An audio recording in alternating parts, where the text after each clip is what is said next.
नमस्कार दोस्तों, आस्था पथ में आपका फिर से स्वागत है।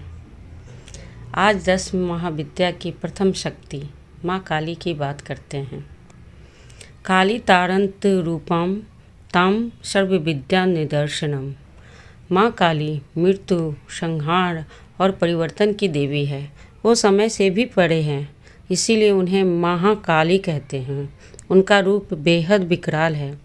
माँ काली ये दिखाती है कि सब कुछ क्षणभंगुर है। जिसका जन्म हुआ है उसका अंत निश्चित है।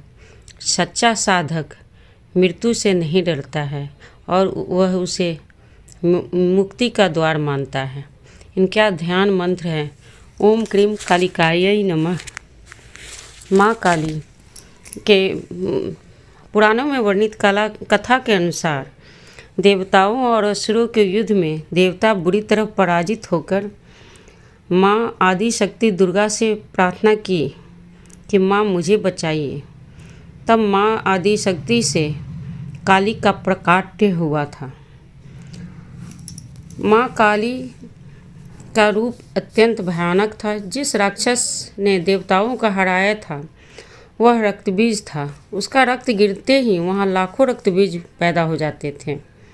इस कारण देवताओं को उन्हें हराना बहुत मुश्किल पड़ गया था। माँ ने जिसे भी मारा उसका रक्त जमीन पर गिरने से पहले ही उसे पी लिया। इस तरह माँ ने सारे रक्तबीज संतान को मार डाला और रक्तबीज को मार डाला। माँ की इस विजय उद्घोष में देवताओं ने माँ की आराधना शुरू कर दिया एवं जयघोष का नाद शुरू कर दिया था। मगर माँ बेहद खतरनाक रूप में काल नृत्य शुरू कर दी। तब ब्रह्मांड हिलने लगा, पृथ्वी डोलने लगा। पृथ्वी का अंत संभव था। तब भगवान शिव उनके रास्ते में आकर लेट गए। माँ ने जब देखा कि उनका पैर भगवान शिव के ऊपर है तो लज्जा से उनके जीभ बाहर आ गए और वो रुक गई। माँ काली का स्वरूप ये भी दिखाता है कि अत्यधिक उग्र रूप लेने से माँ महाशक्ति महादेव के से जब सामना हुआ तो भी लज्जा की भावना से उनके जीभ बाहर आ गए थे।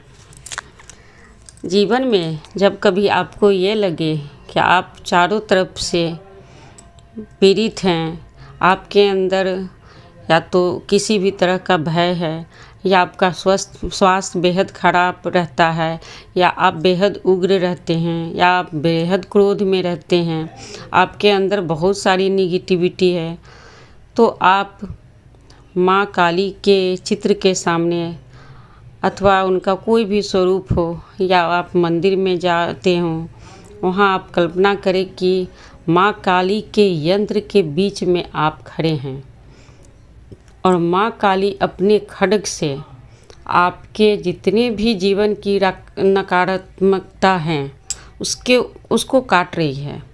माँ काली आपको काट रही है।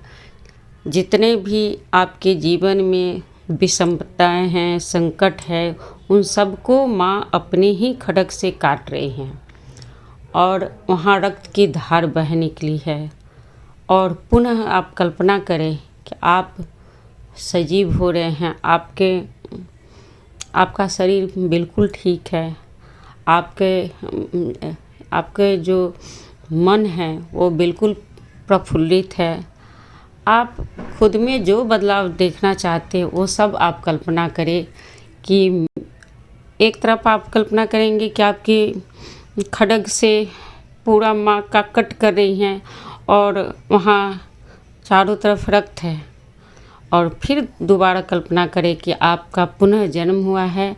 आप अपने मानसिक शारीरिक जो आप खुद को देखना चाहते हैं अपने में परिवर्तन, उसकी कल्पना करें और प्रणाम करें। ये आप 21 दिन करें। आप देखेंगे कि धीरे धीरे आपके सोच में बहुत ज़्यादा परिवर्तन आएगा। आप नकारात्मक से बेहद सकारात्मक हो जाएंगे। आपका क्रोध धीरे धीरे बिल्कुल ही ख़त्म हो जाएगा। प्रणाम, धन्यवाद।